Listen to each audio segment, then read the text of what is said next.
Hello, question. Do you know that the space is moving in a different location this summer? That's right. Western is trying to regroup various services for more better efficiency in the years to come, although this summer is going to be a little bit of a mess. Here's what you need to know for summer 2025.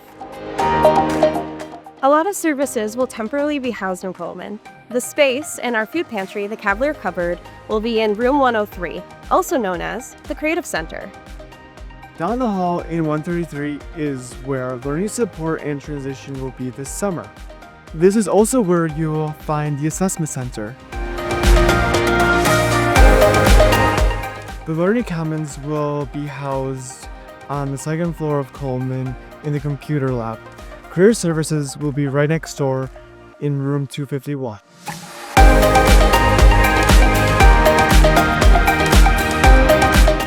Access services and counseling case management will be in the Kumm Center on the third floor.